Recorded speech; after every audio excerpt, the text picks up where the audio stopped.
Good afternoon.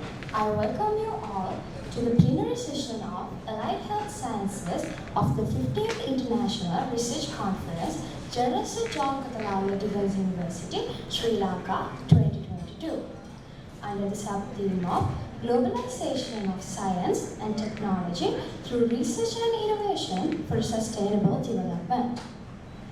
On behalf of the organizing committee, the Faculty of Allied Health Sciences session, I warmly welcome all guests and invitees this gathering. Today, we have the opportunity to listen to 4 distinguished speakers on interesting topics on theme Globalization of Science and Technology through Research and Innovation for Sustainable Development. The distinguished speakers are Professor Inoka Perera, Department of Zoology and Environment Sciences, University of Colombo, Sri Lanka. Dr. Sivananthan Sarasanandarajah, Senior Medical Physicist, Department of Physical Sciences, MacCallum Cancer Institute, Australia. Adjunct Senior Lecturer, Monash University, Australia. Professor Balasuriya, Emeritus Professor of Psychiatry, School of Medicine, Faculty of Medicine and Health Sciences, Keele University, United Kingdom. Dr. Surangika Wadugodapitiya, Head, Senior Lecturer, Department of Physiotherapy, Faculty of Allied Health Sciences, University of Peradeniya, Sri Lanka. Now, I warmly welcome, with respect, the Dean, Faculty of Allied Health Sciences, General Sir John Kotelawala Defence University, Surgeon, Captain, Dr. Perera, to give an introduction to chairpersons. Professor CSE Goonewardena, Department of Community Medicine, Faculty of Medical Sciences, University of Jayewardenepura, Sri Lanka. Professor Colonel A. Balasuriya, Faculty of Medicine, General Sir John Kotelawala Defence University, Sri Lanka. Over to you, sir.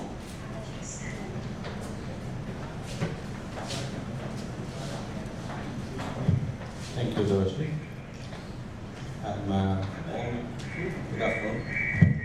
Good afternoon.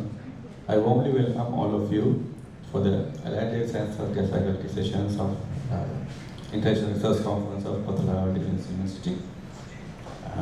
The topic is Globalization of Science and Technology through Research and Innovation for Sustainable Development. We have 2 eminent chairpersons. First of all, I would like to introduce Professor Goonewardena. Professor Goonewardena is a professor in Community Medicine Faculty of Medical Sciences, University of Jayewardenepura. Professor Goonewardena passed out from the North Colombo Medical School with honors in 1990, and she obtained a master's and MD in Community Medicine from the Postgraduate Institute of Medicine of Sri Lanka in 1994 and 2001 respectively, and she was board certified as a consultant community physician in 2002. She has over 25 years of experience as an academic and supervised many masters and MD community medicine programs, and she has also supervised many MPhils and PhD degrees. And faculty of for the Faculty of Career Studies, University of Jayewardenepura. She was able to obtain several competitive research grants for the MPhils and PhD students, and she is a visiting lecturer and examiner for the PGIM Colombo University, and she is a member of the Board of Studies for Community Medicine and Board of Studies for Venereology for the PGIM.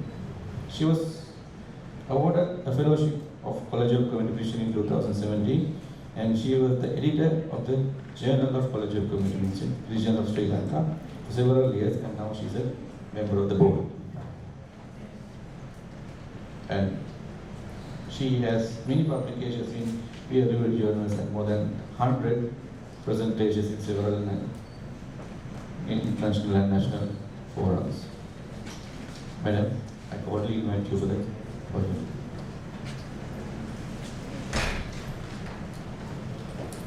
Our next co-chair is Colonel Professor Balasuriya. Colonel Balasuriya is Associate Professor of Public Health and Family Medicine Department, Faculty of Medicine, Kotelawala University, General Sir John Kotelawala University. And he is one of the initial academics to join KDU. Colonel Balasuriya is a graduate from Faculty of Medicine, Colombo, and is a proud product of Royal College, Colombo. Colonel Balasuriya is a consultant community medicine, board certified in community medicine in 2002 after obtaining his MD and MSc in community medicine from the PGI Colombo, and he's also a postgraduate. He also a postgraduate diploma and a Masters of Art in Buddhist Studies. Colonel Balasuriya also contributed to the specialty profession by attending Institutes of National Development. He was a president, vice president, and secretary and editor and the council member of Population Association of Sri Lanka. As a secretary of the Council of Member of Community Medicine and Community Physicists of Sri Lanka, and the founder treasurer of Sri Lanka Association of Geriatric Medicine, and editor of the College of Military Medicine for the last few years. He is active member of and the past chairperson of the Ethical Review Committee of the Faculty of Medicine, KDU, and the chairperson and secretary of Board of Studies for the Health Sector Disaster Management of PGIM, and a member of Board of Studies of Specialty Boards of Elderly Medicine and Community Medicine. I warmly welcome you to take the chair. Question answer.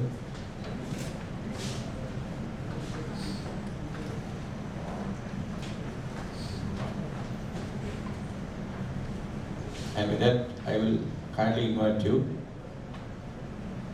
to conduct this first plenary session for the Allied Health Sciences in the 15th International Research Conference of Kotelawala University. Over to you. Thank you, sir, for the kind introduction. So, good afternoon, everybody. So, we will start the session now. The theme, Globalization of Science and Technology through Research and Innovation for a Sustainable Development. So, we have got 4 eminent speakers lined up for you all, and I will ask my co-chair to start introducing the first speaker. Thank you, Professor Goonewardena. Without much ado, I will invite the first speaker. First speaker is Professor Inoka Perera. He's a gentleman, not a lady. He's a molecular biologist attached to the Department of Zoology and Environmental Sciences, University of Colombo, and he has nearly 20 years of teaching and research experience. He teaches a diverse array of subjects with a focus on molecular mechanisms in biology. He majored in zoology at the University of Colombo and obtained his doctoral degree in molecular biology and biochemistry from Louisiana State University, USA. Currently, his research focuses on finding novel drug leads to combat TB and other pathogenic bacteria.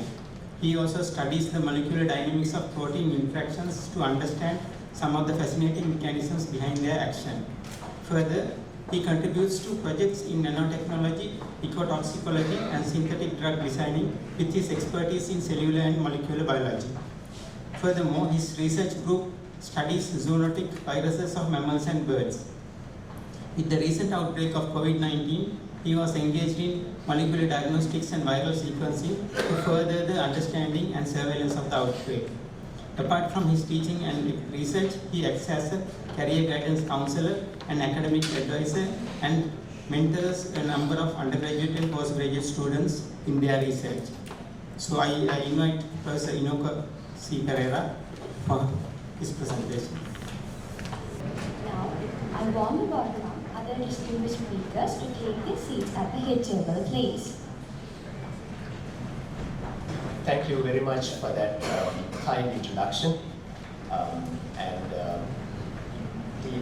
the distinguished guests. So it's a privilege to be here and give this plenary speech. I saw your theme of this session and thought it was quite apt for this era, globalization of science and technology through research and innovation for a sustainable development. Since I'm in the academia, I thought I'll add a little education flavor to it. So I thought of of talking about the role of education in this sustainable development through research and innovation. All right, so we all are born as scientists, and then we're born curious as a species, and then we do research from the day we are born. And then comes a time when we kind of understand what is going on out there, and then as Zora Hertzen said, research is formalized curiosity. It is poking and prying with a purpose, right? So with time, the education happens and our born curiosity dies down a little bit, and we try to kind of formalize our research endeavors, and we see that our research kind of moves into a more directed way without letting our curious being to kind of come out of this box. The box is a bit of a hard thing to explain, mainly because if I ask you, it will be a different box than another person. So the box can be actually a bad experience in the childhood to a policy framework that you don't like, right? So it can go in a very vast array, and then if you want to be a researcher, we all ask you to think outside the box. But that space needs to be created by the authorities for the scientists to actually think outside the box. Because I'm pretty sure when the scientists start off their research careers, they come up with very fancy ideas, but with time they kind of get a little bit institutionalized, and then thinking outside the box goes out of the box, right? And then most of us in here may be trained in basic sciences or fundamental sciences. But then in an economy like in Sri Lanka, we are kind of forced into being in, applying ourselves more into applied research, right? So, but I think the real curiosity-driven research is where you work on basic sciences rather than in applied sciences. Most of us kind of gets driven into doing applied sciences mainly because of the funding issues that you would come across. So kind of this basic research arena gets a little dumbed down in a country like ours, which is not a good thing. Because if you want to reach the global level of research, the basic research is a must, because that is where you actually contribute to the actual science in your respective fields. So for the students or the young academics who get into research, there are 4 ways in starting off, 4 basic ways in starting off. The first one being getting exposed into research in fora like these, or the technical sessions that you're going to have from tomorrow. And then branching out into different fields from your basic training. Like, I'm a molecular biologist by training, but I have branched out into working in infectious diseases, right? The molecular side of infectious diseases. So likewise, you can branch out. And then the prior art, meaning the presage, the knowledge that you have gathered through your education, that can give you a starting point for your research career. And then comes the last one.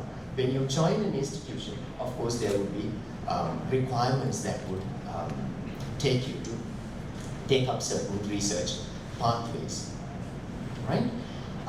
But when in education, it's a known fact that when you get the students to work in structured activities, right, from the youngest age to the university level students, when you get them to engage in structured activities, their self-directive executive functions, thinking ability, gets a little low, right? So in our education, you might actually remember your chemistry labs or your physics labs.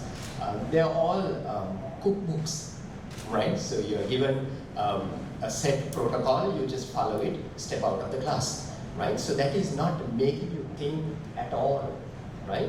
So nowadays, what we try to introduce are the problem-based learning, the inquiry-based learning into the classroom so that students will start to think and act on a problem. And that would, so the scare of a teacher is always, can I finish out the syllabus? Can I end all the teaching by the end of the semester? But if you try this out, actually, you can get it done, creating more thinking graduates out of your institute, right? So then comes the problems that we face nowadays. So the traditional sciences or traditional thinking might not actually help you out from next year onwards, because we are going to reach the 8 billion mark next year. So the world population will reach 8 billion, and the problems are not going to be the same, right? So 99, you might remember, we kind of found the 6 billionth child. So I don't think 7 billion, we didn't care much, and now it's 8 billion. So the problems escalate, and then the predictive models that if you look at, you would see 20 years back we predicted well. We are facing that population decline. We might actually by 2050, right? So, so all this is actual science that is molding up all these predictive models, and this is where we actually need to find the solutions. So every one of us has a task in finding a scientific solution for informed decision making. All right, so my area of expertise comes in the antibiotic target finding. So you might actually remember the 2020 challenge. WHO posed this to find 20 new antibiotics by 2020. It was not a bad challenge. We found about 25 new drugs, which were actually not based on the traditional scaffoldings. So there are many new targets that we can actually look at when you look at the antibiotic targeting. Because the traditional targets, you find that the microbes, the pathogenic microbes, are becoming resistant to almost all of them, right? So quorum sensing is a major area where you can actually target the quorum sensing so that the bacterium won't actually exert any virulent factors. And then directly looking at the virulence factors to phage therapy, which is there for, I don't know, about 50, 60 years, still at a very experimental level. So, so the whole point is we need to find new targets to combat this antibiotic resistance problem.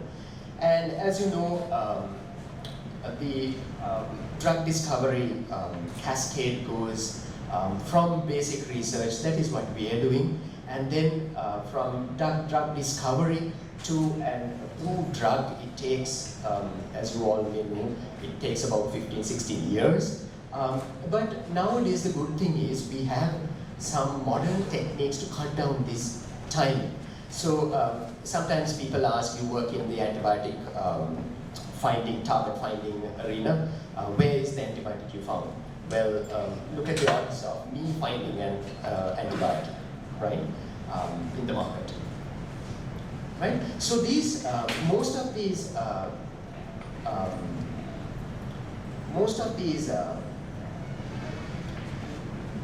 novel technologies, basically, which comes in the form of in silico tools, can actually bring down the time that we spend on, bring down the time and the money that we spend on drug discovery process. We have very advanced computers out there.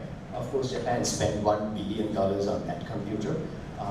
Still, you can find a collaborator, walk out there and use it.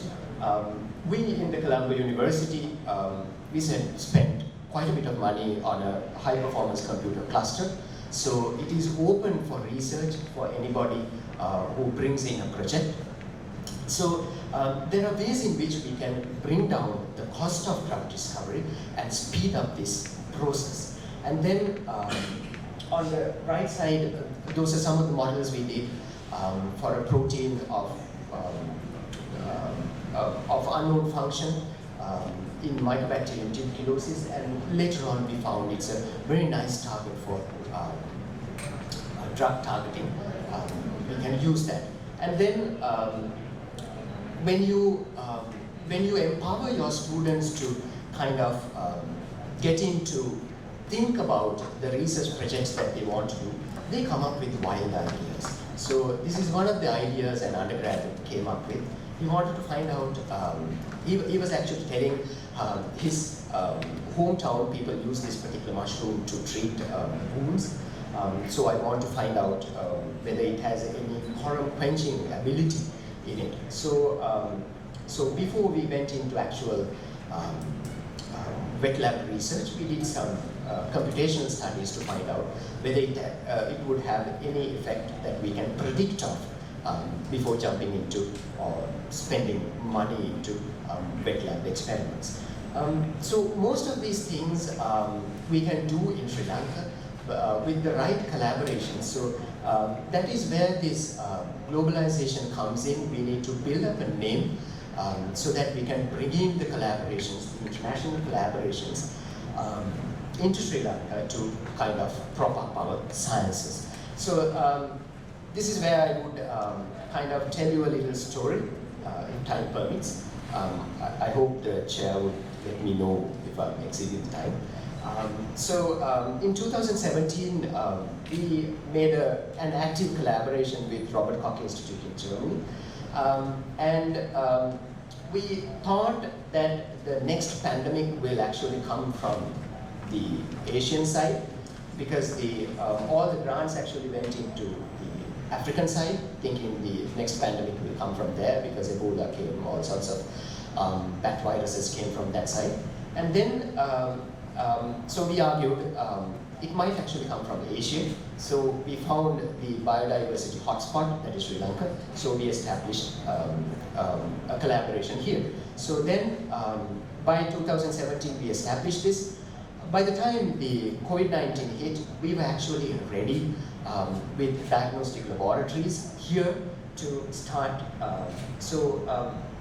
Early in the pandemic, we could help out the MOH with the diagnostics, identification of the viral infections, and then we continued doing training programs for Sri Lankan scientists, the physicians, and then to the medical laboratory technologists who were actually there in the forefront of battling the disease. And we found that that we could do a great service by this kind of collaborations, bringing in the knowledge to Sri Lanka and disseminating it, along with the funding to establish some of the sequencing facilities in Sri Lanka. So by the end of last year, we could actually establish about 5 to 6 sequencing facilities in Sri Lanka with a very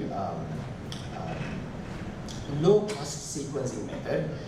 You would have heard about the nanopore sequencing. So we could get down a little more advanced type of the nanopore sequencer, but it's a very scalable and very cost-effective way to sequence this kind of viruses. We did thousands of whole genomes in Sri Lanka using this technology, which actually is a very simple device which came from academia and then went into industry. And there's a company now which is formed by the Oxford University team. So, so these kind of technologies, the know-how is there, but the support should be there to bring it up to the next level, because basic researchers like us, we're not going to make the next drug. We're going to add the knowledge, and there should be a framework to take it to the next step, to make the diagnostic tool or to make the drug that is desired.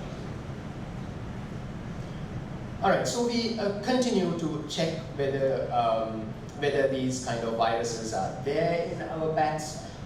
So we have published a number of papers over the last few years showing the different bat species and some of the beta coronaviruses that are present in our bat populations. And nowadays we are trying to find out what's the timing of these virus shedding that is going to happen. Which season are they going to actually shed these viruses into the environment? And surprisingly, we were looking at the wrong data sets for a long time. And then someone suggested we look at the age-old book Phillips, The Mammals of Sri Lanka, and that gave us the clue saying. So the timing of virus shedding is actually coinciding with the time that they have babies, right? So you see the bats flying around with the babies carrying in their bellies. So that's the time they get most stressed, and because they can't fly long distances, and they start shedding the viruses. So we check the viruses in bats. And then in migratory birds, because for a long period of time we thought the next pandemic will be brought in by the birds, and we get thousands and thousands of migratory birds to our country every year. They're entering and they're roaming around the entire country, right? So, so we're trying to look at whether they are also bringing in any of these viral threats to the country. And so, on a final note, these problems can't be tackled alone by any of these entities. We need to take a One Health approach, where we need to look at people, and then we need to have our environment also healthy. That's the only way we can actually tackle these problems. So, the next generation of scientists needs to be built from this system, so that they can take up these challenges, because the pandemics are going to come anyways. In another few years, you will see another pandemic. But being ready for it is the major thing, right? I hope I delivered a few messages for you. So finally, I would like to thank my collaborators from around. There's one sitting in the audience also. Right? And the students who take up all these challenges, bringing in the new ideas, and most of these ideas are actually coming from the students. That's what keeps you going in academia, right? So thank you very much. I'll take any questions maybe later. Thank you, Professor Inoka Perera, for your presentation. And at the end, we will have, after all 4 presentations, we will have the panel discussion. So I hand over to my co-chair to introduce the next speaker. I have the privilege of introducing the second speaker. He is Dr. Sivananthan Sarasanandarajah. Dr. Sivananthan Sarasanandarajah is a senior scientist at Peter MacCallum Cancer Research Institute and Adjunct Senior Lecturer in the Department of Medical Imaging and Radiation Sciences in Monash University, Australia. Dr. Siva has extensive clinical and academic experience in medical physics at various leading cancer institutes and universities in Australia, New Zealand, Japan, Sweden, Canada, and Sri Lanka. He has worked recently as an international medical physics expert with a diplomatic status at International Atomic Energy Agency in the United Nations in Vienna, Australia. He has initiated, led, managed and coordinated various radiotherapy projects, including medical physics and medical radiation science education and training projects. He was responsible for establishing and harmonizing medical physics and medical radiation science educational programs in Vietnam, Nepal, Mongolia, Tajikistan, Myanmar, and United Arab Emirates, and was responsible for leading and coordinating medical physics educational and training projects involving 21 countries in the Asia, Pacific, and Arabic regions. He was also responsible for guiding international code of practices, guidelines, and coordinated research projects in medical physics involving developed and developing countries. Dr. Siva has obtained a PhD in medical physics as the Canterbury Doctoral Scholar, a postgraduate diploma in science in medical physics with distinction, and a certificate in physics education from the University of Canterbury, New Zealand, MSc in medical physics from University of Peradeniya, and BSc Honours degree in physics from University of Jaffna. He is also certified and registered as a clinical scientist with Health and Care Professions Council, United Kingdom. His PhD work led to a new intervention, and he was named as a co-inventor of 2 international patents. This invention is currently being commercialized. Siva has authored and co-authored numerous research papers in international peer-reviewed scientific journals and conference proceedings. He has been an expert reviewer and editorial board member of a number of international journals in medical radiation physics. He has contributed as an invited speaker and expert scientific medical faculty member on a number of international medical physics conferences around the world. Siva also contributes to a medical physics and radiotherapy, radiography educational programs, and supervises students in a number of Sri Lankan universities, including KDU. Siva has been a recipient of a number of internationally competitive awards, scholarships, and fellowships, including the highly competitive Australia's Endeavour Executive Award for High Achievement by the Australian Government. Siva has travelled to more than 40 countries in the world on various capacities. So I have the privilege of inviting Dr. Siva to make his presentation now. Thank you. Thank you, Professor Goonewardena, for introduction, for your kind words. So, as a topic of this technical sessions is globalization of science and technology and coordinating projects internationally. So I choose this topic as an IAEA quality audits in radiotherapy as a topic for my speech today to introduce the globalization of science and technology. As you know, quality audits are important in every aspects of our life, including our own activities, right? The peer review or the quality audits are important, especially in high-dose radiotherapy treatment or even imaging facilities, and also important for our own activities, research and development. Without quality audits, people can cheat, or people can discriminate, or people can do bad things. So IAEA has introduced these quality audits for many years to make sure that radiotherapy treatments are accurate and highly achievable. So,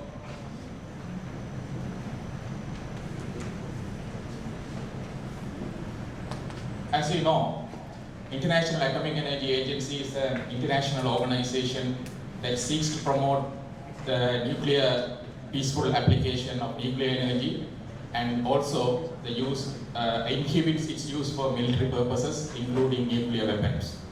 So IAEA was established as an autonomous organization in 1957 by the United Nations General Assembly and the Security Council of the United Nations. So the IAEA headquarters, as you probably know, is in Vienna, Austria, one of the number 1 city in the world, number 1 livable city in the world. So IAEA activities are in various fields. In medical applications are divided into four divisions. One is the dosimetry and medical radiation physics, radiation therapy, diagnosis, and prevention. So prevention meaning nutrition. Some of you may not be aware that even in nutrition, there are nuclear applications.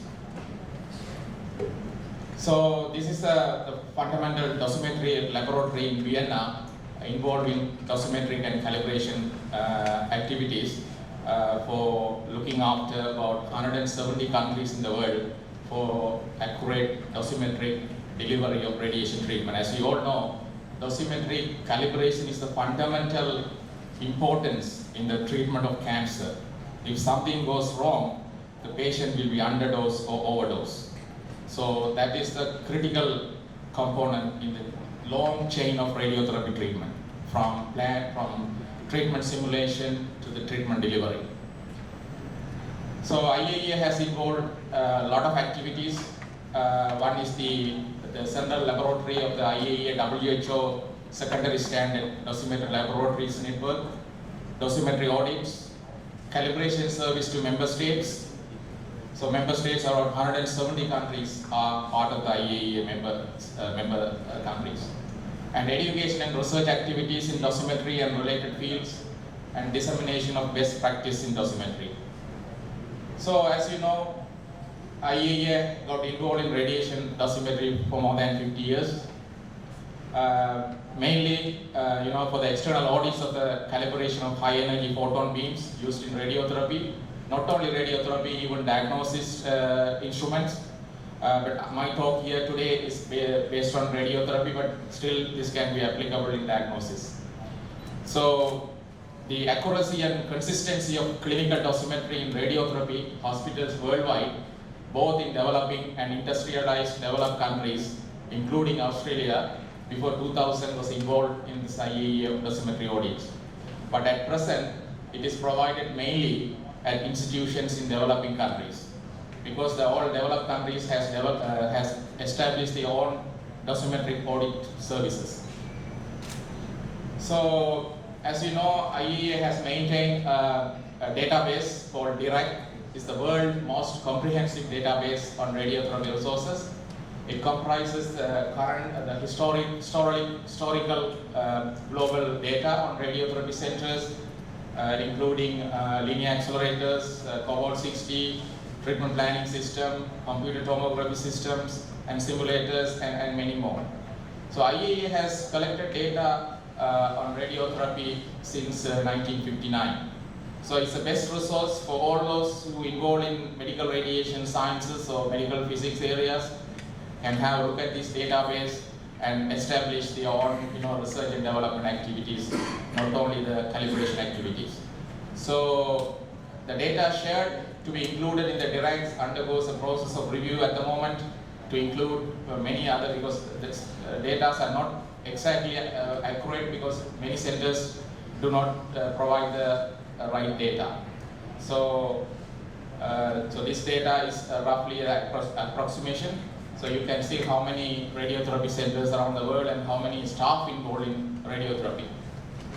So you can see here, as I mentioned, DIRAC is a powerful tool that can be used for different type of analysis to assess existing infrastructure in radiotherapy and to plan a new radiation oncology centers and extract performance and quality indicators related to radiotherapy services. Such analysis can help to advocate for equity in the access of cancer treatment and invest in health and care infrastructure and benchmark radiotherapy resources and academic research. So professionals worldwide rely on DIRAC and requires information from it every day to update the database.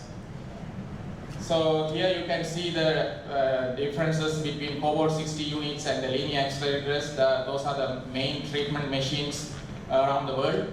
So now you can see the increase of linear accelerators and decreases of cobalt-60 because of due to the maintenance and the limited access to many other treatment techniques.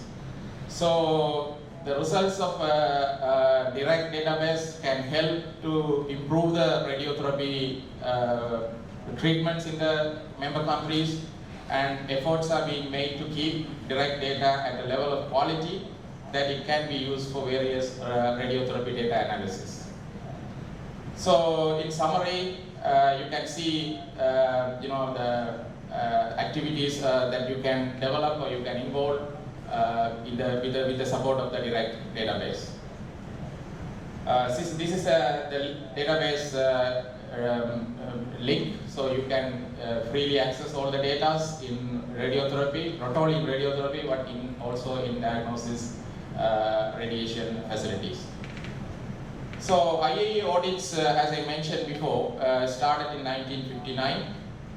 This as an independent external audit is important to ensure the adequate quality of practice and delivery of treatment. So quality audits can be of various types at various levels, from simple dosimetric audit to the comprehensive quality audits called Quattro audit, quality assurance in radiation oncology. So as we all know, this fundamental dosimetry, the whole WHO IAEA audit involved with TLDs, but now is using RPLDs, radio photoluminescence dosimetry. Almost all the member states participate in these basic dosimetry activities, and IAEA has helped many issues, resolve issues, sending experts to many countries to resolve issues, and found various issues from member states. So since 2005, there's a very comprehensive audit program initiated called Quattro audit. Similarly, there is a quantum in diagnostic radiology and also in nuclear medicine. Since 2010, there is another audit called treatment planning system end-to-end audits, and then there is a new process started recently with IMRT BMET end-to-end audits. So these 4 different audits have different expectations and also with the limitation, by their own limitation. We all have limitations. Similarly, all the systems have limitations. There is no perfect system or perfect person in this world. That's what the collaboration is important.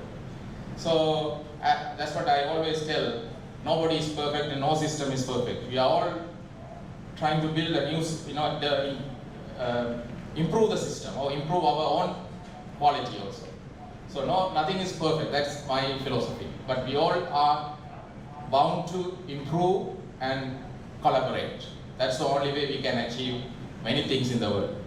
Without collaboration, we will be almost died or dead. So this slide shows the TLD holders that the phantoms used for these audits, from simple dosimetry audits to the comprehensive Quattro audits. So here you can see the data of different regions, Africa, Asia, South America, and various other countries. So in this slides, I mainly focus on the very basic dosimetry audits. I will focus on the other audits in the later slides.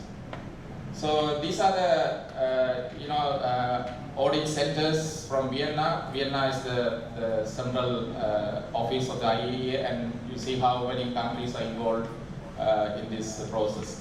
So except North America and few other countries are all contributed and part and parcel of the IAEA program. So over the last 50 years of existence, the IAEA WHO Postal Audit Service has undergone several scientific reviews, technical improvements, and various developments leading to better organization and efficiency. So implementation of the TLD readers and related information technology developments since 1998 allow to increase the number of beams monitored from say 100 to 150 per year, and now about 300 to 400 per year after the introduction of new technology. So these are the results that you can see from 1990 to 2016. The overall improvement of the mainly the quality audits is mainly attributed to the scientific progress and the technical developments in the dosimetry and dosimetry protocols, and also the increased interest in the quality assurance in radiotherapy centers, and also because of the regular participation. That increased the quality and the outcome is improved a lot since 1990. So here the hospitals that have systematically participated in the audits achieve better results than the new centers with one LINAC, for example.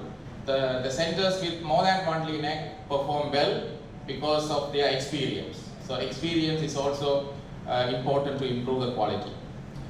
So this presentation focuses on the results of the TLA audits for the hospitals, but the analysis also compares the results obtained for Cobalt 60 machine and linear accelerators, and then also investigate the influence of the age of the equipment on the results of the audit, and also the different type of ion chambers they use and different type of protocols they use. All these are contributed to the final outcome. So the first two pie charts here report the results of the audits that were recorded as being within the acceptance limits of 5%, because we are expecting 5% consistency within those audits. So it can be seen that the calibration of dosimetry of high energy X-ray beams might be considered more accurate compared to the Cobalt 60 beams from this pie chart.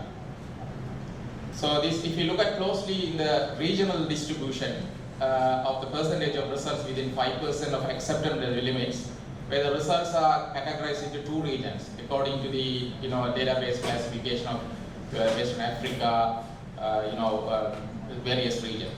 So we may notice the following pattern in all regions based on the Cobalt unit versus LINAC and the differences between these two categories within the Europe and other parts of the world. So this performance of Cobalt 60 at hospitals was analyzed in terms of the radiation time necessary to deliver, say, 2-grade dose in a 10 centimeter depth Cobalt 60 beams. So the frequency of the radiation time is depicted in this graph. So the mean value for the radiation time is 4.6 minutes. As you know, Cobalt 60 decayed, so the treatment time increased. So, and also we analyzed based on the age of the equipment. You can see in many places even they use Cobalt 60 for more than 30 years with the same source.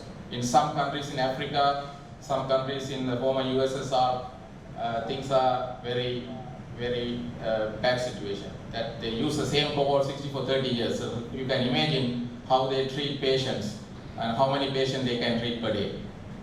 So audit results are depend on many factors, as I mentioned before, use of different kind of ionization chambers and different kind of photo practices, because we have TRS 277 since 1980s, and then TRS 398, and now even we have a small field dosimetry protocols. So various protocols has been developed by IAEA, but many countries not following the same protocol. So they use some use the old protocols, some new protocols, and even some countries there is no protocols. They just calibrate what they think is right, and the dosimetry results are very bad at the end. So I can't explain those very confidential details, which countries are bad and which countries are good, as a part of my job agreement. But things are bad in many countries in terms of the delivery of radiation dose to the patient. So you can see cancer patient can die because of the treatment, not because of cancer. So here you can see the code of practices they used with the NDW calibration. I don't want to go very technical here because that is irrelevant to this talk. If you are interested, then you can see all these publications in the website. So here you can see the first participation in the audit and the subsequent participation. So there are a lot of improvements if the centers participate more than once. You have 1 minute more. So yeah, so I'm going to finish it soon. So I just go through one more couple of slides. The data that show how the radiotherapy centers perform, and also the follow-up dosimetry audits and discrepancy, and how we do the follow-up and how we resolve the issues to make sure that the right radiation treatment is accurately calibrated in the centers. So here, these are the reasons for deviations. So you can see a lot of factors involved, including the human resources, the training, education, training, important for radiation professionals. And from that, I will conclude, and I am happy to discuss questions at the later stage. So I couldn't complete all the other dosimetry audits. The important audits is the quarter audits because that involves a very comprehensive audits from the planning, from the treatment simulation to treatment. That is IAEA send experts to review the whole program of radiotherapy to make sure that everything is in order. So these are important for future collaborations and future developments, and how you can involve in IAEA to get funding and support for research and development and collaboration. So I'm happy to answer your question at the end. Thank you for listening. Thank you very much, Dr. Siva, for that very interesting presentation. I'm sure there will be a lot of questions at the end. So I'll go to the co-chair to introduce the next speaker. Next speaker is Dr. Surangika Wadugodapitiya. She is a highly committed senior lecturer with over a decade of experience in teaching physiotherapy undergraduates in the Faculty of Allied Health Sciences, University of Peradeniya. Currently, she is the head of the department. She started her academic career in 2007 in the same department. She was one of the pioneering lecturers of that department and has made a significant contribution for the development of physiotherapy undergraduate degree program. She holds a Bachelor of Physiotherapy degree and an MPhil degree in the field of neuropediatrics rehabilitation and a PhD in biomechanics. She received the prestigious Japanese government Mombukaga Kusho Scholarship to pursue her PhD in Niigata University, Japan in 2016. She was attached to a biomechanics laboratory and studied about soft tissue elasticity and movement analysis. Her research interests include assessing biomechanical properties of soft tissues, movement analysis, pulmonary rehabilitation and neurorehabilitation. She has authored a number of publications. Further, she contributes to many committees and panels to uplift the physiotherapy education in Sri Lanka. It's my pleasure to invite Dr. Surangika Wadugodapitiya for her presentation.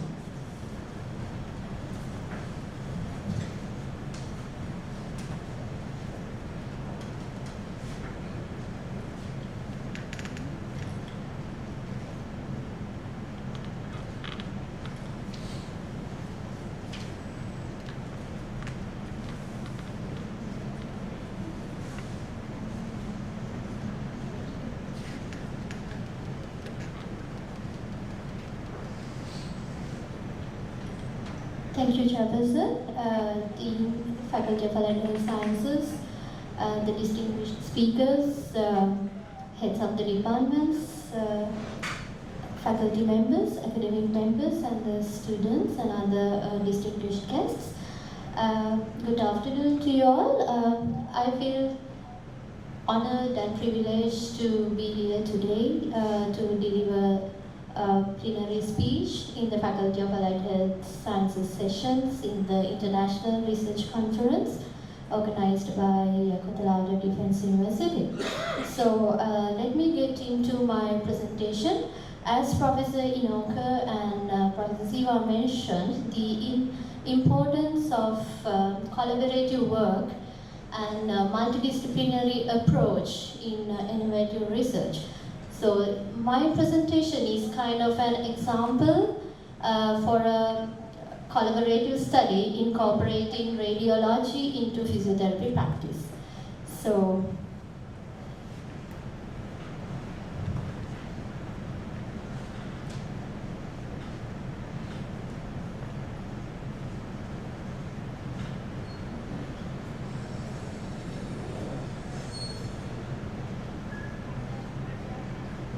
sorry for the interruption. I would like to, this is the outline of my presentation. So I would like to begin my presentation by discussing something regarding soft tissue healing process. So as you all know, after an injury, the injured soft tissue is going through 3 stages during the healing process. Okay, so first is the reaction or inflammatory phase. So that's the first 72 hours after the onset, and it carries number of inflammatory responses. And the physiotherapy management is focused on preventing further injury by immobilizing. Then the second stage is regeneration and repair, which is from the first 48 hours to 6 weeks. And also it is known as fibroelastic or collagen forming phase. So as the name it says, there is the place the change of the soft tissue property begins. So temporary tissue growth will happen, structures rebuild and regenerate, then there will be cross-linking of collagen fibers, and at the end there will be wound contracture and shortening of the margin of the lesion. So you can see like there have been number of changes taken place in the properties of the soft tissue. And in this stage, the patient won't feel pain and discomfort, so he tends like going back to his previous activities. So this leads to re-injury and delayed in recovery. So third stage is from 3 weeks to 12 weeks. So the same things are continuing from the stage 2, gradual cross-linking, shortening of the collagen fibers. And at the end, there's a formation of tight, strong scar. So you can see like what has happened to the soft tissue during the healing process. So here is at the end forming a tight, strong scar.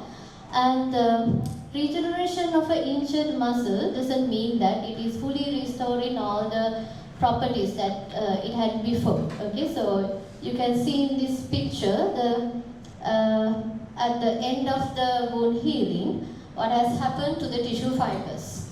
So do we assess these changes quantitatively when we are discharging a patient from physiotherapy, or when we are like sending an athlete back to his sports activity after an injury? I'm so sorry here because it is like many departments together, so I hope you can understand about the sending a patient out of physiotherapy, all this. So then we do use ultrasound and MRI imaging at the onset of disease to diagnose the inflammatory or injury condition and to confirm. But many studies have mentioned that patients having symptoms of tendinopathies do not always show morphological changes in these reports. Okay, so it is important to assess these mechanical or the changing in the mechanical properties in the recovery soft tissue to check whether the healing or the flexibility are adequate enough to go back to his previous activities. So we do check these factors before discharging the patient from physiotherapy. We assess pain-free range of motion, restoring muscle strength, restoring endurance. We compare these with the intact limb, and at least 60-70% if they achieve, we make them go back to the previous activities. And we check whether he can do sports-specific activities. But you can see these parameters are very much subjective, right? Like to assess strength, endurance, these are like, even the pain, very subjective. So do we assess the biomechanical properties like flexibility, elasticity quantitatively when we are discharging the patient? Because it's important to minimize sustaining re-injuries. Let me describe why it is important to measure the changes happen in the injured soft tissue before discharging the patient and getting him back to the previous activities. So many studies have mentioned that people having history of knee injuries have about 58.6% of risk of developing knee osteoarthritis. And also, number of studies have mentioned that the young adults sustaining anterior cruciate ligament injury in the knee joint are more prone to develop degenerative changes in the knee complex. Also, apart from that, like surgeries like total knee replacement, so as you all must be knowing, achieving medial lateral soft tissue balance is an important factor during the total knee replacement surgery to maintain long-term mobility and stability, and also to minimize the implant failure in the replaced knee. But however, the studies have found greater laxity was observed in post-operatively, and this greater laxity has a negative impact of the functions of the implanted or the implanted knee, right? So it is important to do periodical laxity assessment following surgeries like TKA in an objective way. So we search what are the methods available to measure these properties like flexibility and elasticity objectively. And we ended up with many in vitro studies or cadaveric studies using tensile testing methods, and one in vivo study. So this is an example for the in vitro study. So they have assessed the knee collateral ligament laxity by using tensile testing method. So how they did was ends of the soft tissue was attached to tensile testing apparatus, and displacement of the ligament against the applied load measured by measuring the length of the this ligament specimen. So, and this is the in vivo study available to measure these biomechanical properties. So again, it is also about knee collateral ligament. So they used MRI and dual fluoroscopy. So they made 3D models of the knee joint, and they marked the attachment site of this ligament. And in front of a dual fluoroscopy, they asked the patient to do squatting activity, and change in the length of the ligament against the squatting activity was measured, and the length, the change of the length also they measured by measuring the distance between one end to the other. Okay, so these methods are, as you can see, not feasible to use in the usual clinical setup. Also, it does not measure the direct elasticity. So for that, we thought of assessing soft tissue flexibility quantitatively by using a tool called strain ultrasound elastography. I think the people in the Department of Radiography must have heard of this strain ultrasound elastography. So what is this strain elastography? So it's a process of estimating tissue stiffness through an ultrasonic device. So you know, ultrasound device is a non-invasive diagnostic tool we often use. So here, in many, in Sri Lanka as well as many countries, they use strain elastography to diagnose tumorous tissues in mammary glands, especially, and liver fibrosis, mainly to differentiate benign from malignant tissues. So, and this strain elastography is giving a quantitative value to the stiffness of the tissue. Also, it gives a color coding, for the degree of stiffness of the tissue. So as you know, the malignant tissues are harder than the benign tissues. So in this strain elastography, the color coding shows, there's a color code. The softer tissues are shown in red color, and the harder tissues are shown in blue color. So like that, you can differentiate benign from malignant soft tissues. Okay, so how it is determined the tissue stiffness in elastography is, it creates a tissue displacement with a known pressure applied on the target tissue. So there, against the applied pressure, there will be tissue displacement taking place. So thereby we measure the elasticity of the certain tissue. So this is the strain elastography equipment. So it's no wonder this is a general purpose ultrasound device. So that has the feature of strain elastography. And this also the ultrasound linear probe, the similar one, it is used.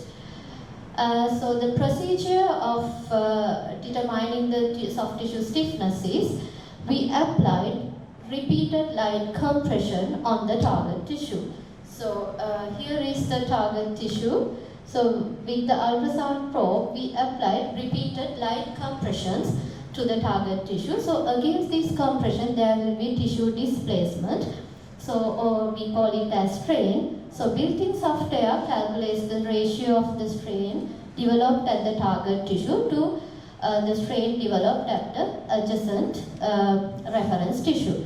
So it measures a relative stiffness. That means it measures the strain developed at the target tissue to that of a reference tissue adjacent to it.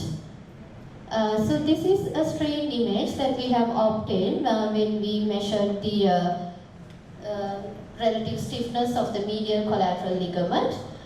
So we applied light compressions onto the target tissue. So this is our target tissue medial collateral ligament, and this is the reference which is adjacent to it. And letter A indicates the reference, letter B indicates the target tissue.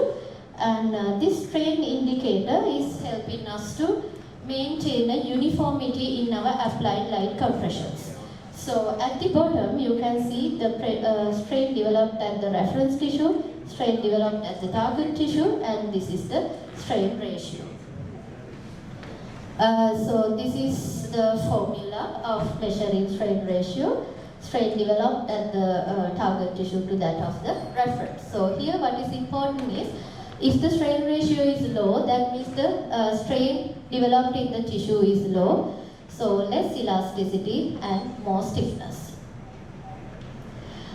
So we conducted some trials to see whether this mechanism can be used to assess the soft tissue stiffness objectively in soft tissues like ligaments, muscles and tendons. For that we chose 3 soft tissues in the knee joint. Knee joint capsule, collateral ligaments and patella and quadricep tendons. So this is our first study. We used strain elastography to measure, to check whether we can measure stiffness or the elasticity of joint capsule of the knee joint. So we have given this light compressions to the knee joint using the ultrasound linear probe, and against the different knee flexion angles, we measured the strain ratio of the knee joint capsule. And we got quite good results, and we found like relative stiffness increases with the increasing of knee flexion angle, and our findings have been already published in 2019. And the similar way, we measured the knee collateral ligament as well during various knee flexion angles. And also like we found a good trend, the relative stiffness of the medial collateral ligament is decreasing when increasing the knee flexion angle. So these data also have been published in early this year. The same way we measured the patella and quadricep tendons. So our results, we observed that strain elastography is easy and feasible method to measure soft tissue stiffness in the usual clinical setup, rather than using methods which I mentioned earlier, the in vitro and in vivo methods. And apart from that, we measured the reliability of our methodology or the way of measuring strain elastography. So we used intra-class correlation coefficient analysis, and each subject was measured 3 times by 2 assessors. And we obtained good intra-rater and inter-rater repeatability values, ensuring that our measuring method is reliable and reproducible. Can't we incorporate strain elastography measurement into physiotherapy practice? Because we observed it's a real-time measurement and easy and feasible to use in our day-to-day physiotherapy rehabilitation work.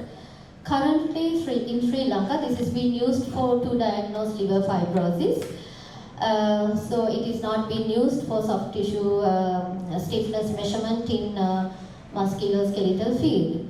So we can include the stiffness measurement during physiotherapy rehabilitation as a follow-up measurement to see whether how the injured soft tissue is getting healed, or whether the flexibility is good enough to go back to the previous activities. And also we can incorporate this into our subjective parameters that we test when we are discharging a patient from physiotherapy. Like we measure pain, strength, endurance, those are very much subjective. So this objective measurement can be incorporated to our set of parameters. And also apart from that, we can measure how effective is our treatment. Like we apply various physiotherapy treatments to reduce the stiffness or reduce certain tightnesses, right? So this can be assessed how effective is our physiotherapy technique in reducing certain tightnesses objectively. So what's the, what do you want to have?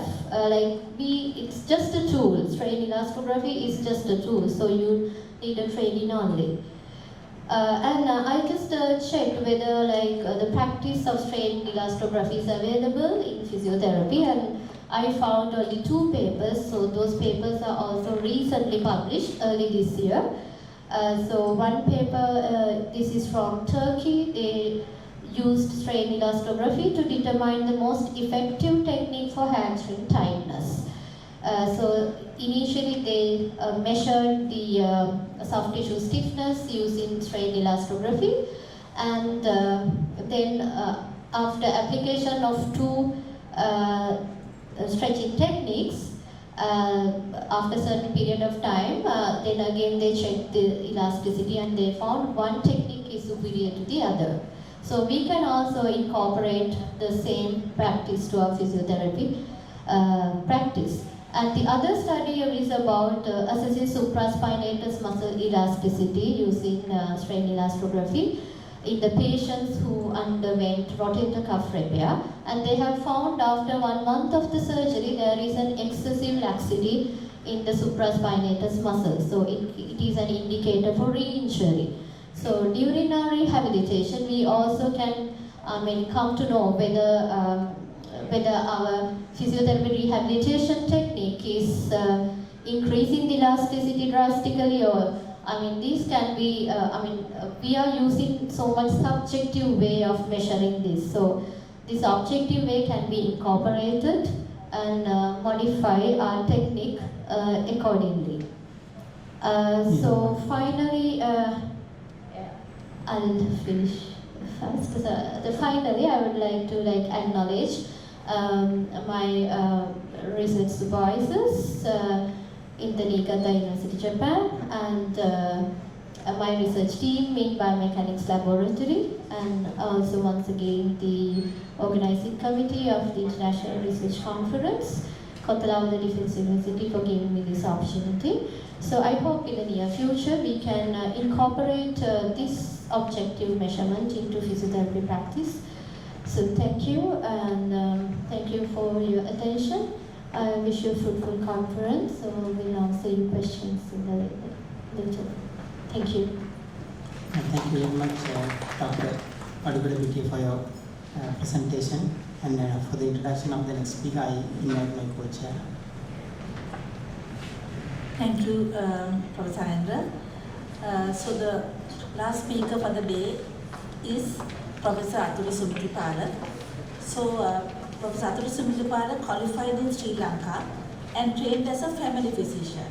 He was retrained as a psychiatrist at the Motsela in Bethlehem Royal Hospital, UK. He then obtained the MRCP Psychiatry and completed specialist training as a licensed psychiatrist. After that, he completed a PhD at the University of London, UK. He is the founder of the Institute of Research and Development in Health and Social Care, IRD, in Sri Lanka. He has also helped to establish the Sri Lankan Twin Registry, one of the very few large-scale functioning population-based registries for twin and genetic research in a low and middle-income country. He co-leads the Mental Health Research Group in the School of Primary, Community and Social Care. He is also an honorary consultant psychiatrist at Midlands Partnership NHS Foundation Trust, UK. Professor Sumathipala is the current chairman of the National Institute of Fundamental Studies, Sri Lanka. He is also a visiting professor of psychiatry at the Faculty of Medicine, Kotelawala Defence University. So I want to welcome Professor Sumathipala to deliver his speech.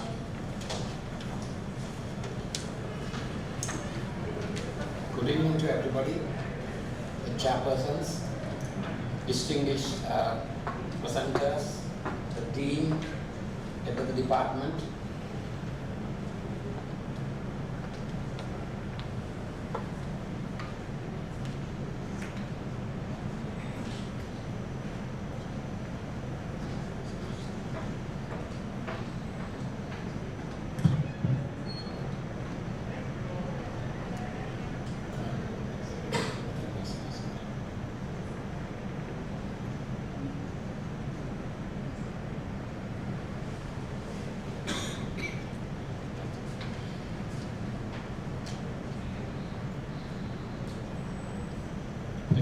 hiccups.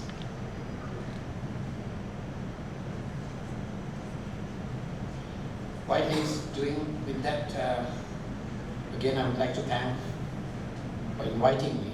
And I'm also grateful to Professor Perera for setting the platform for me to build on. Because as he very clearly said, you can start somewhere and branch out to other fields. I started as a family physician, became a psychiatrist, then went into doing genetic research, ethics, and many different things. And also, very correctly he said, the role of fundamental research. It's very, very important. I'm the chairman of the National Institute of Fundamental Studies as well. So,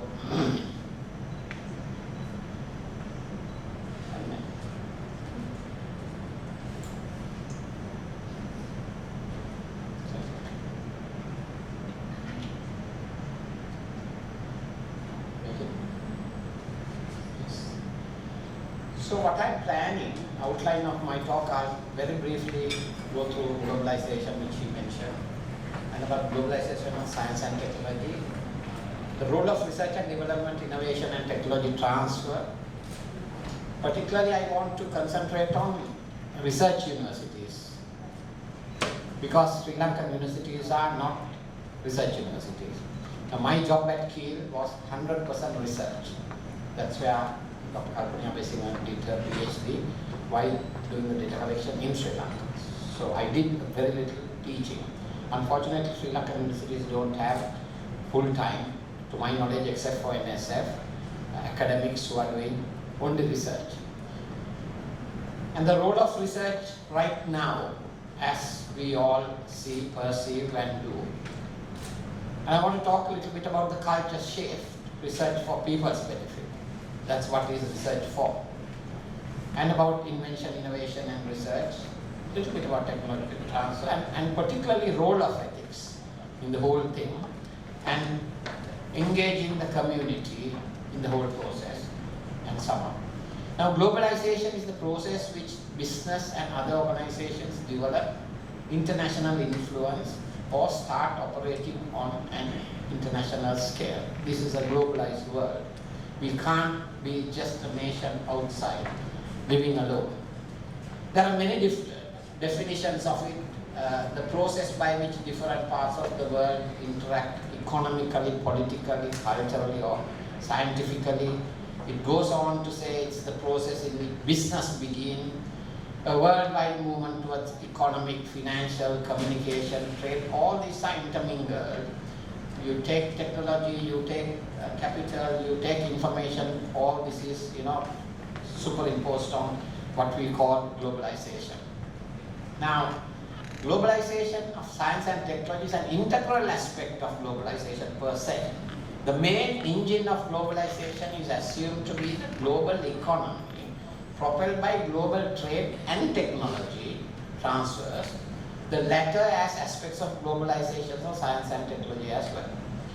The globalization has increased the pace of technological diffusion. Cross-border technological transfer has not only contributed to rising domestic productivity levels in advanced and emerging economies, but it has also facilitated the partial reshaping of the innovative landscape, which we see in North Korea, Singapore. They were talking about making it a Sri Lanka 74 years ago. Now we are talking about going and getting them as examples. So what has gone wrong? Now globalization of science and technology, it's today's world, the role of science and technology is indispensable. You can't, think about anything without that. We all are beneficiaries of the advancement of science, technology and research. We need science and technology in every sphere of life, like to treat disease such as cancer, as this gentleman spoke about, nuclear technology, whatever, it's all together, genetics, and even to book a cab or to train or a flight, a ticket. In fact, without technology integrated within science, we cannot imagine our life anymore. It's very different from our school days. Now, research, development, innovation and technology transfers.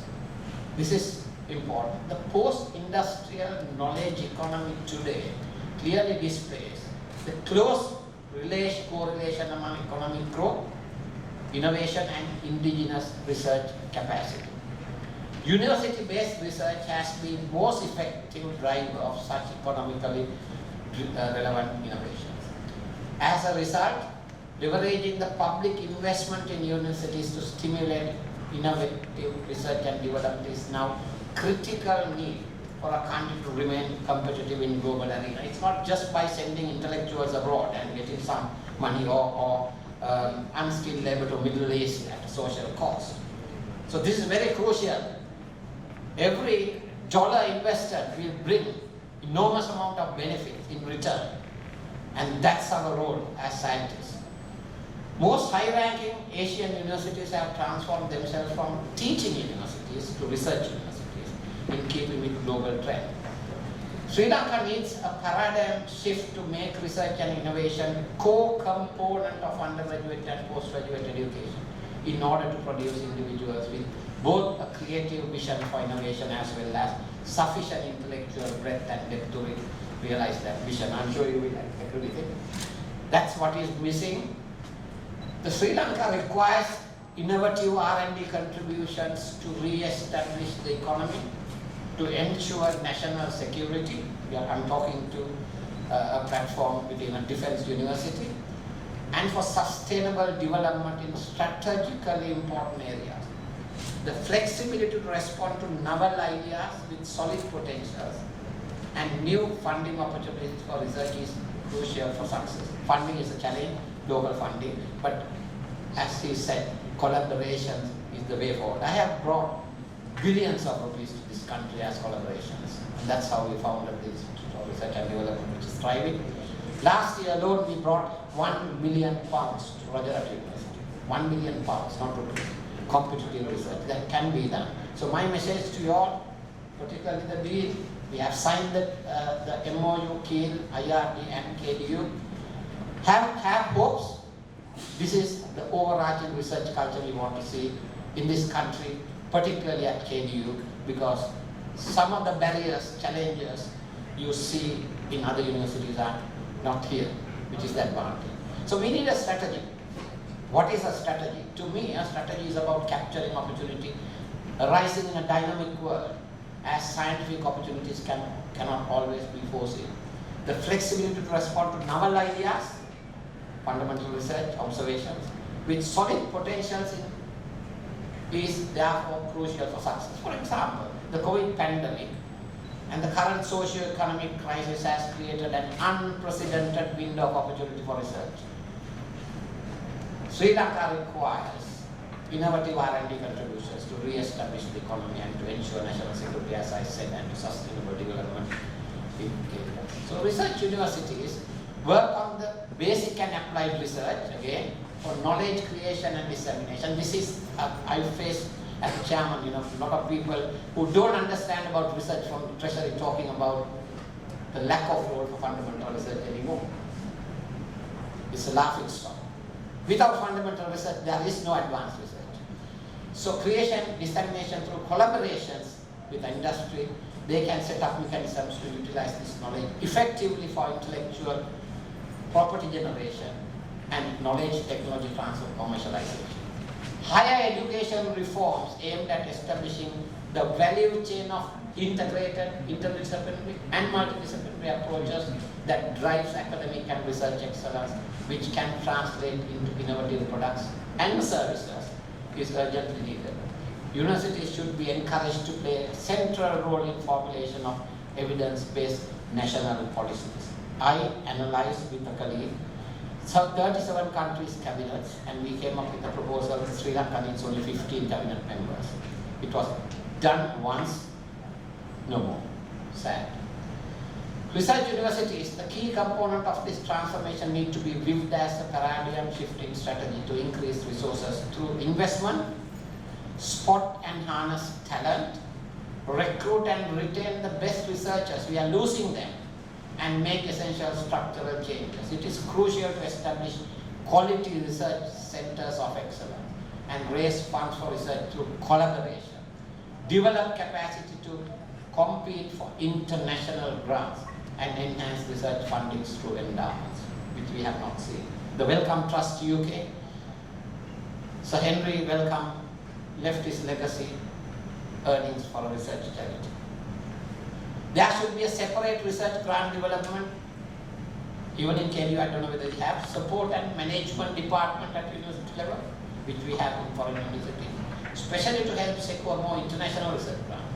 Furthermore, there should be more research-based postgraduate programs around large-scale research projects, leading to implementation of meaningful impact. So the role of research now, what is mean? Not to me, to us. PhDs, degrees, job promotions, patents, travel abroad for personal glorification. What is it? What? The role of research. Role of research currently for career building, institutional building, but for people, what is there? So we need a culture shift. Research for people's benefit. To me, if we can't have tangible benefits, it's true. We gain, we know internationally, we have PhDs, we do all that. But remember, research for people benefit. Why? We are the beneficiaries of research left behind by other people. So we have a moral and ethical obligation to leave behind something for next generation rather than talking about our proud history. So beyond us, the slogan. Beyond us. Why? Public education, you all, maybe some of you have paid fees. Public funds, public knowledge, we carry forward. The knowledge left behind by somebody else through a very, very big process. And we are accountable, not only politicians. Scientists are accountable to our nation and our people. So culture shift, no excuse. We need to work for it. What we need is attitude change. A bad attitude is like a flat tire. You can't go anywhere without changing it. So generation of knowledge happens through all this. Now remember, research and development is ongoing efforts to products and services, but this is important. A one man's observation, I believe it's James Watt, but it's debatable. The observation, it's observational piece of work. How the steam come up, Ketale Modiya Humale today and Dakala. It ended up in a steam engine. I was fortunate to go and see the Wright brothers cycle Winkale. The plane we traveled was invented by a cycle man, Winkle bus. So this is how people can branch out. Innovative thinking out of the box. So what is research? There's subtle difference between all this. Observation made a difference. Even in research we do the same. Research and experimental development comprise creative work. Research is creative as a musician. Remember that. That's creativity. Undertaken on a systematic basis in order to increase the stock of knowledge including knowledge of man, culture and society, and use of knowledge to devise new applications or services. Said that. So research, we have a question, we need a question, and then we already know the answer, but it may be obvious or common sense. But remember, until we subject our problem to rigorous scientific scrutiny, our knowledge remains little more than guesswork. So, what is research? Identify a question, find the way you are going to answer it, then you present the answer. There are various things: biomedical research, clinical research, behavioral research, population research, health system research, yeah, interwoven. What do you need to conduct research? An idea, research question, proposal. I'm not going to go into details. Instruments, resources, participants. They are the gold dust of our research. Without them, our expertise are not going to work. So remember, plan, make a statement, do a literature review, see what others have done or not done. Choose your method, maybe a completely novel method. You don't have to be in the thing, think out of the box, swim against the tide, design the study, data collection, analyze and write up. Remember, if you don't write up, if you don't share your findings, it's wrong, it's unethical. So technology transfer, I'm going to finish very soon, is the term used to describe a formal transfer of rights to use and commercialize new discoveries and innovation resulting from scientific research to another party. Universities typically transfer technology through protecting them through patents, licensing, etc. The benefits leads to new products and services that improve. It's not just an instrument, products and services. And it can supply many jobs, that's the investment, create new businesses. Even in medical sciences, your research, nursing, can do that. So it's a process. Remember, you need to do research, share them, evaluate, protect, share, peer review. And there are various ways of, I just did this because I'm going to share these slides with you all, just to give you the different dimensions and how people look at these things. Remember this big hand. That's where you have to be very careful. When you find something, there will be somebody to pinch it. That's why the intellectual property is, that's where the ethics should come. And remember, somebody said, I think it was you, R&D should it only be for commercial benefits? Is there any place for curiosity-driven research? Of course there is. Research is not only to earn dollars, that's the direct benefit, but there can be tangible other benefits by doing research, which Mendel accidentally found by observation. He was the father of genetics by observation. It's very similar to James Watt looking at the Kotelawala. So it's very observational research everywhere. And remember, one last message is, there is a huge role for ethics. Because it has to be for public good, public benefit. There are a lot of ethical issues. You know, the powerful nations grabbing what is developed by other things. So in collaboration, this has to be very, very careful, because knowledge is power. Remember, power and injustice go hand in hand with ethics. Ethics is all about defending the rights, fighting against injustice, and ethics is about relationships. Remember that. Like doctors and patients, we have authority over the patients, researchers and the research participants, there's power difference. Ethics review committees and researchers have a power difference. High income country, low income countries, be very careful in collaborative research. I will ever not and have not last 25 years. All papers arising from our collaborative research authors are from our part. We design, we set the agenda.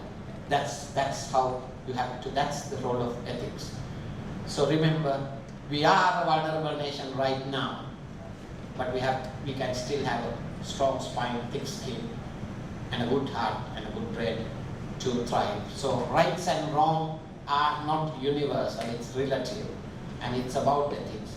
And there is business ethics, which is very important in commercialization. So think, if you want to become a good researcher, be a good ethicist. The new branch to learn and teach as well.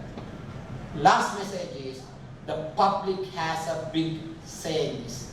They are partners, they are participants, they are the beneficiaries. They also have a duty and moral responsibility to contribute back because they are beneficiaries. So remember, right from the beginning, we have launched over the last 5 years a huge campaign about public involvement and engagement, community involvement, where this is a photograph from behavioral science stream in Rajarata. Ordinary lay people doing research, presenting them at the Medical Association Scientific Congress. Don't think that research is our enterprise. We only know it. The people cannot be, they are experts in their normal life. So respect them. They are respectful partnership partners. Why this? Accountability, value and purpose, trust, relevance, responsiveness, ethical practice. All these we have to do with the people. And in the research cycle, this can be incorporated at any point. You can see identifying a research topic. People design elevator from Colombo, never speaking to the people who have been affected by elevator. You can't do a war from Colombo. The 30 years of war was coordinated from the battlefield.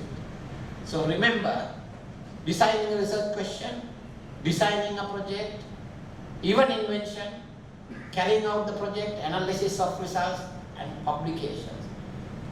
They can be partners. They have to be partners. It is an ethical and moral obligation. And only that partnership will succeed.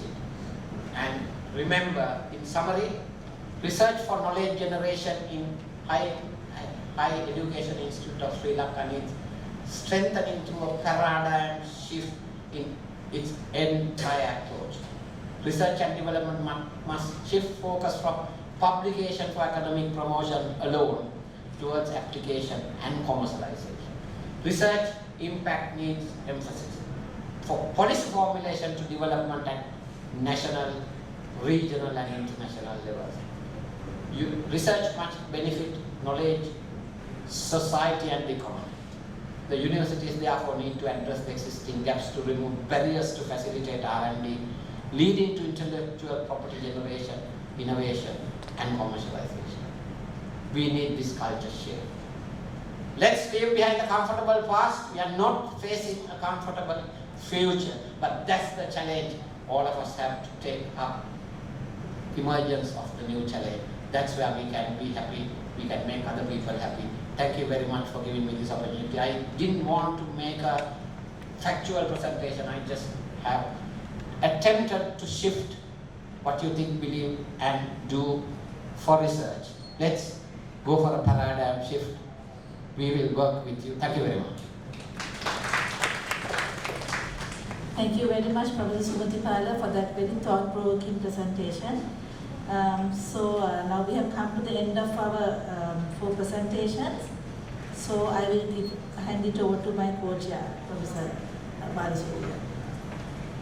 Yes, we have come to the discussion session now. So the forum is open for questions. We have about 12 minutes for the questions.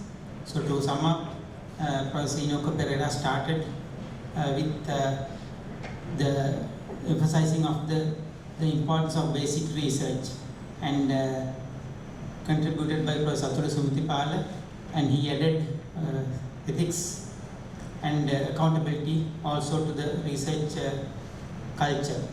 And Dr. Siva talked about, and Dr. Surangika Wadugodapitiya also talked about collaboration, and gave good examples of collaboration in both instances between international organizations and Sri Lanka, and also with Japan. So anyone, you have any comments or any questions? It's up to you now.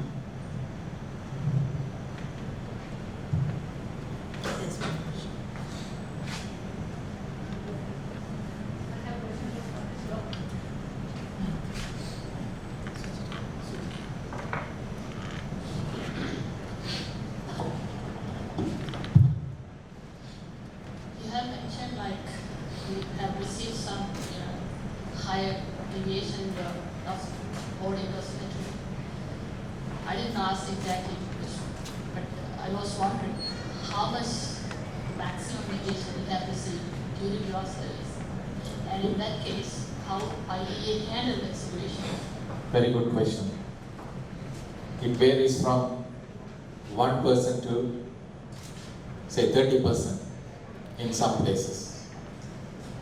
It's a terrible situation, but I can't elaborate details with the confidentiality agreement between the IAEA and the member states. So I can't tell exactly who are they, but it's happening in some part of the world. Because of lack of human resources, lack of training, lack of education, lack of code of practices they follow, there are so many factors involved. How IAEA handle, we do repeated audits. If that's not working well, then we send experts to those member states with the approval of the member, because IAEA is not an international police. So IAEA is trying to help in a coordinated and well-behaved way to resolve issues. So if member states agrees, but many member states don't agree for various reasons. So what IAEA is doing, they diplomatically handle and collaborate with the member states. With the agreement, they send experts. Some countries agree to do that because at the end of the day, it's people's benefit. So we send experts, and I was involved visiting some countries and resolve issues with the confidentiality. We don't communicate why and what happened, but only to resolve the issues. So that's the way IAEA involved in all these activities, not only in medicine, but in many areas, including the war, like in Ukraine, for example. They send experts to monitor the radiation level of the facilities they attacked recently, right, in Ukraine. So, in Fukushima, for example, the nuclear effects, and similar to many various places. So that's the way IAEA handle and resolve issues, but still there are countries, they are not cooperating. So in that case, there is no way to resolve the issues. Even in the Ukraine war, there are still issues not resolved. Russia allowed to visit the nuclear power plant or nuclear station, but how they resolve is still in question. So there are a lot of factors, diplomatic, political, so many factors involved, but in medicine, I think many countries cooperate, so we resolve many issues, and at the end, results are progressive. And one more thing, most of the developed countries, they have more internal audit systems. Correct, yes. Why can help the developing countries like us to develop internal audit systems? Correct, that's a very good question. There are many factors to establish their own audit system in a country. Some countries, very difficult to establish, right, own system because there are lacking funding support or lacking political support or lacking regulatory, because it's all responsibility of the regulatory bodies. They are the responsible. And law and order, law, you have to create your own law first to have these audits happening in the particular countries. So there are various factors involved to make it as their own audit system in that country. So only few countries develop their own audit system, but there are many, especially developing countries, they are not keen to develop their own independent audit system. But many countries cooperate. Even Sri Lanka cooperate well with the IAEA for the basic dosimetry audits. It is free of charge. But there are some other audits based on the specific projects. So that means the countries has to create your own proposals or the projects with the IAEA to continue the auditing process. So there are opportunities not only for audits, even for research and development and creating new facilities or new equipments. There are ways to create project proposals with the support of the government, because government means the regulatory body. For example, the Atomic Energy Commission of Regulatory Body is the final authority to approve all your projects in part of your government. So it's finally the government proposal. If they approve, then the fundings and collaborations are possible. Thank you. Any One other more questions? question for Professor Inoka. I'm happy to hear that you have like a high cluster system, computer system, your institute. Do you provide the cluster system for other institutes? We have actually commissioned it, so if you have a project, you can actually bring in. We can give you remote access. We don't have a framework yet to how to get the other institutions to work on it, but we can talk and get. I'm in that committee on HPC, so if you have a project, you bring in. We'll discuss and find out a way to access the system. Great, thank you.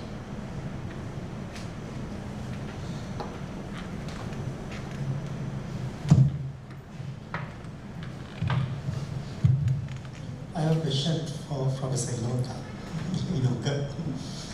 Thank you very much for your informative presentation.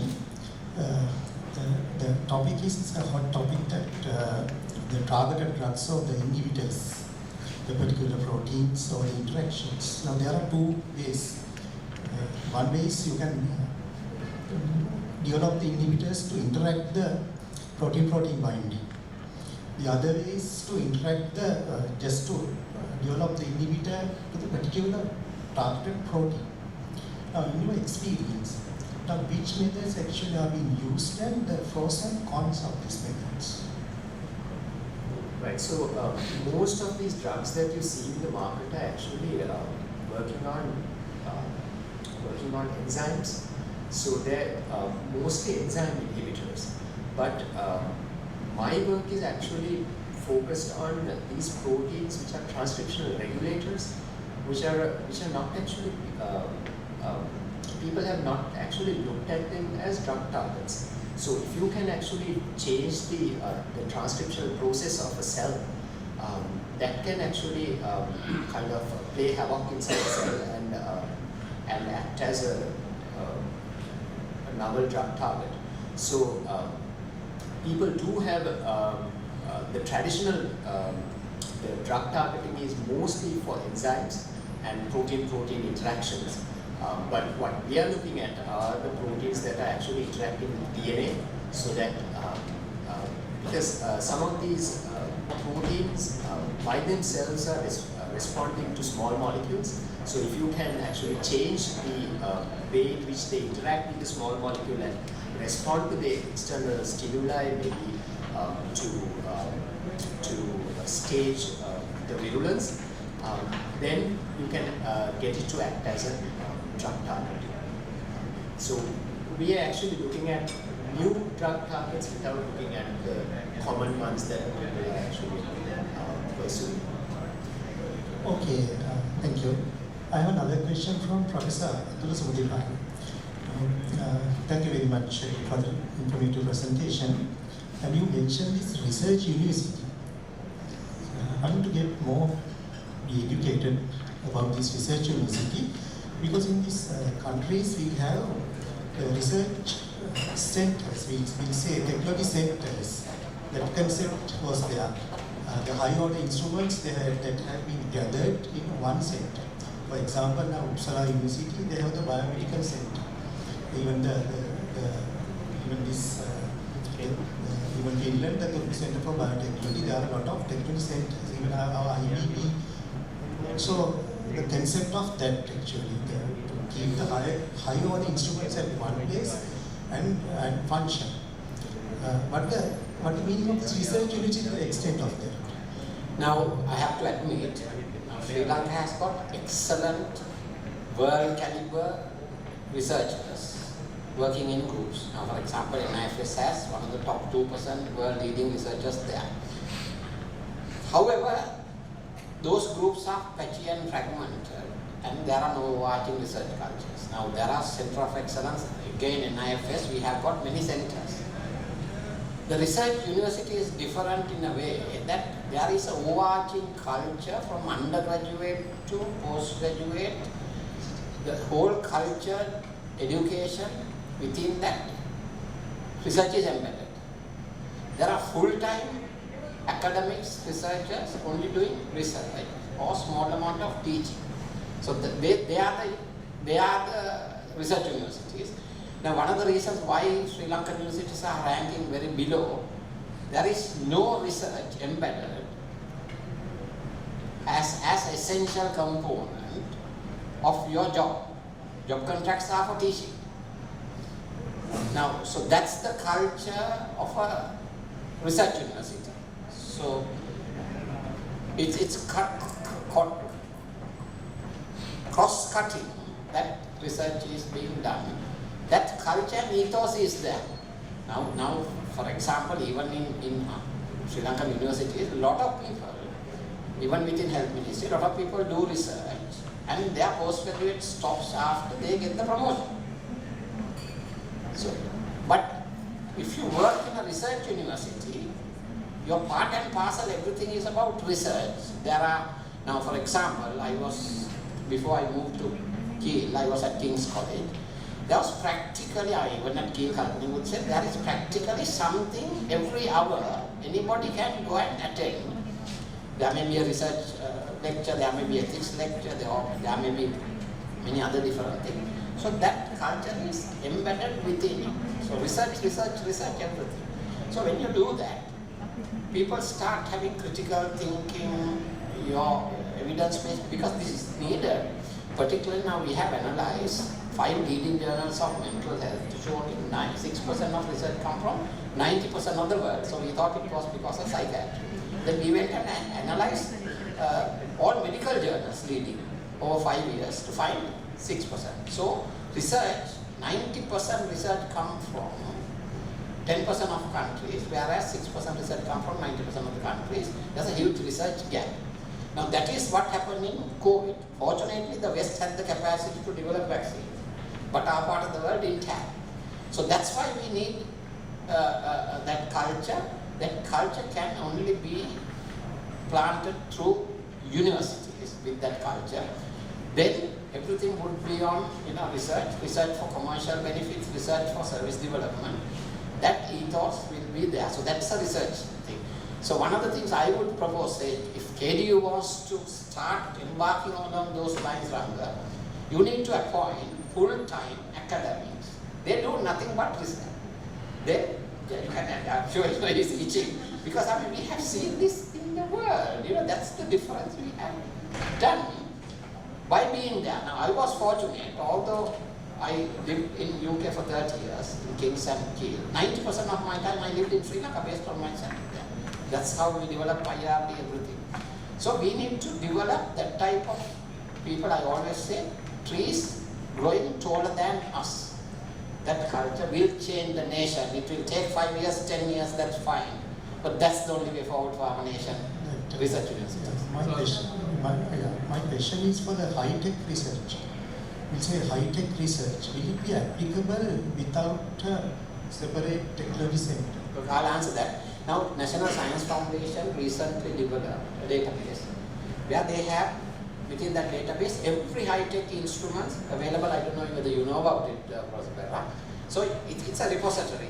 Now, for example, we at IRD, our -80 fridge had some problems. We had samples we couldn't find. But as soon as the NSF started that database, we found 10 -80 fridges available for.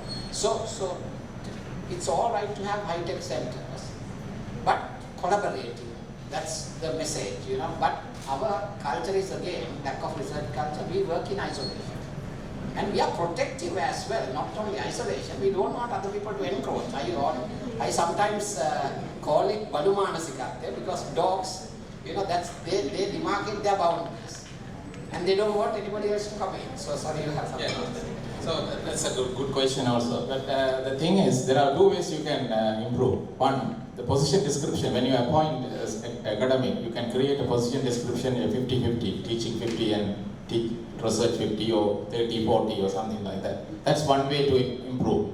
The other way, in Western countries, there are the research professors or research senior lecturers. Their 100% job is to do research, and then teaching professors separately. And now there is another category comes out, professor of clinical practice, right? So all the professionals who are involved in teaching should be provided some, way to involve in research and teaching in the universities to collaborate. So there are various models in the world. So which model to best, I don't know. It's depend on the country and all circumstances, but there are various models. So you can improve a lot with following one model or the other model. Thank you.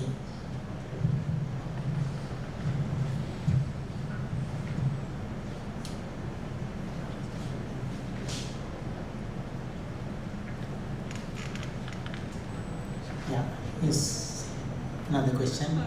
Is My question goes to Dr. Surangika. Thank you very much for your presentation, ma'am. And thank you for the practical aspect of this, using this the strain electrography.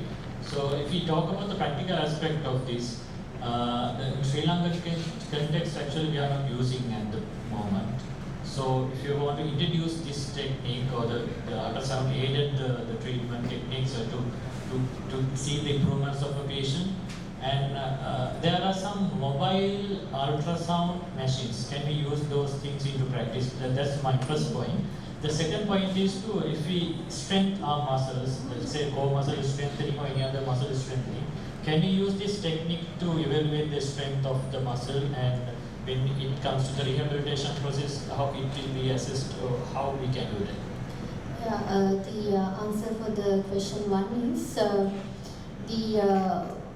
even the mobile, the one I was using during my postgraduate studies was a mobile one, Konica Minolta mobile one, which has the strain elastography feature in it. So that feature has to be there.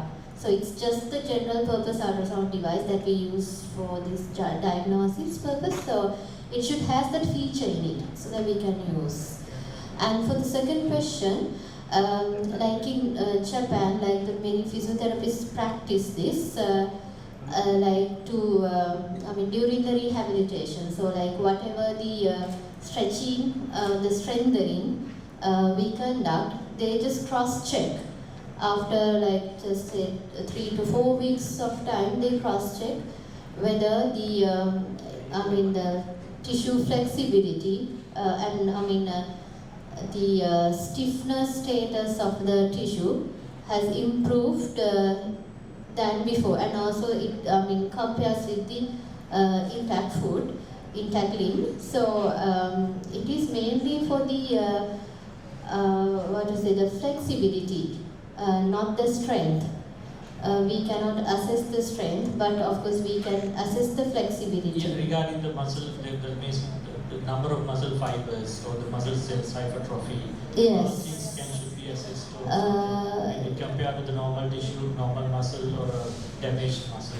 Yes. What should be the improvement likewise? Yeah, it gives about the extensibility of the soft tissue, not how much strength is achieved. So by means of the elasticity or the stiffness. Yeah, I have gone through that. Some people are doing myofascial release technique. Yes, so yeah, we can use this. So yes. Is there any other indications to this? Like currently, I have seen the practice for this different soft tissue releasing techniques only,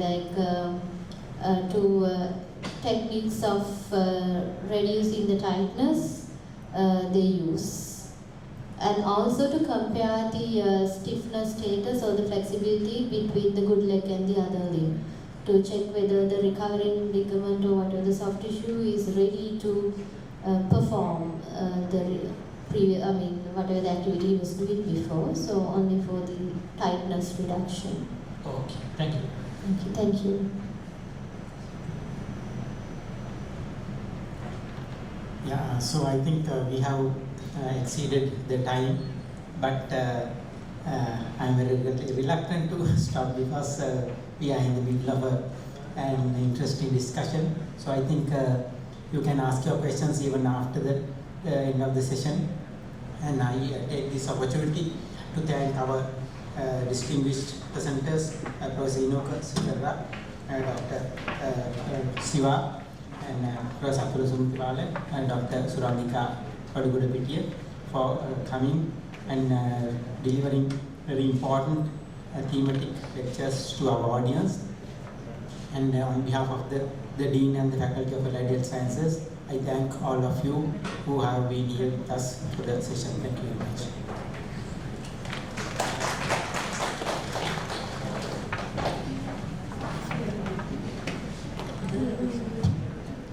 Thank you, sir. Now we have come to the end of the plenary session of 15th International Research Conference. Before winding up the session, I would like to respectfully call upon Professor CSE Goonewardena to award the mementos and certificates as a token of appreciation to our distinguished speakers.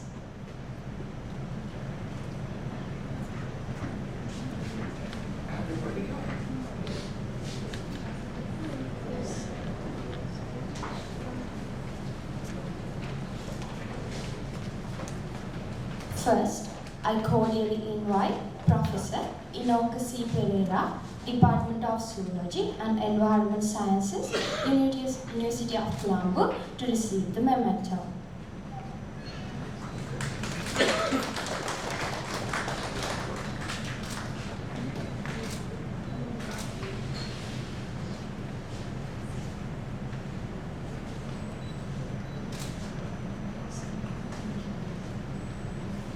Then, I kindly invite Dr. Sivananthan Sarasanandarajah, Senior Medical Physicist, Department of Physical Sciences, MacCallum Cancer Institute, Australia, Adjunct Senior Lecturer, Monash University, Australia, to receive the memento.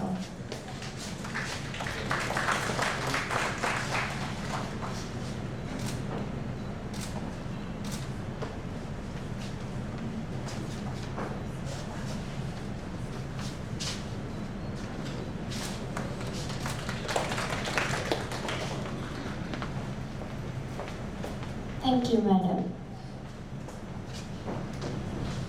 Now, I humbly invite Professor Colonel A. Balasuriya to award the mementos to our distinguished plenary speakers. I cordially invite Dr. Surangika Wadugodapitiya, Head and Senior Lecturer, Department of Physiotherapy, Faculty of Allied Health Sciences, University of Peradeniya, Sri Lanka, to receive the memento.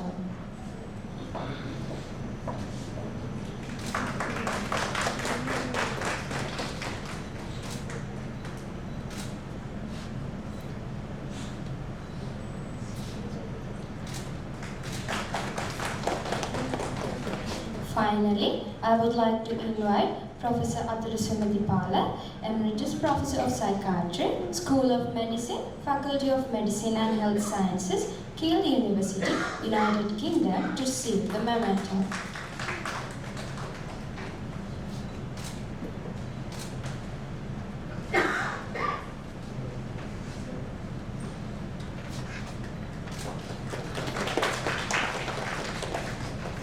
Thank you, sir. Could you please remain on the stage, sir? I would like to invite, with respect, Dean, Faculty of Allied Health Sciences, Surgeon, Captain Dr. Perera, to award the mementos and certificates as a token of appreciation to our distinguished chairpersons. Now, I kindly invite Professor CSE Goonewardena, Department of Community Medicine, Faculty of Medical Sciences, University of Jayewardenepura, to receive the memento.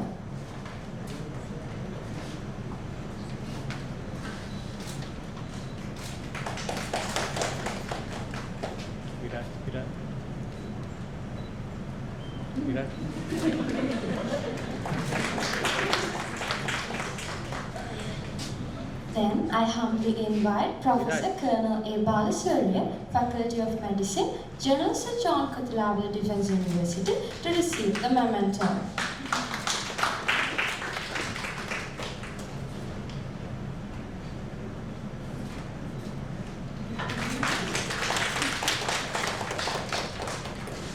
Thank you, sir. Ladies and gentlemen, now we have come to the end of the plenary session of Allied Health Sciences 15th International Research Conference of General Sir John Kotelawala Defence University 2022. Before including the session, on behalf of the organizing committee, I express my sincere gratitude to chairpersons of the session, Professor CSE Goonewardena and Professor Colonel A. Balasuriya, for taking their valuable time to participate for this session, and also to all the distinguished plenary speakers for their invaluable contribution, and the audience for your participation. Thank you so much for joining with us today. We'll see you tomorrow at the technical sessions, which will be started at 8:30 in the morning. With that, we conclude plenary session of Allied Health Sciences of 15th International Research Conference, General Sir John Kotelawala Defence University 2022.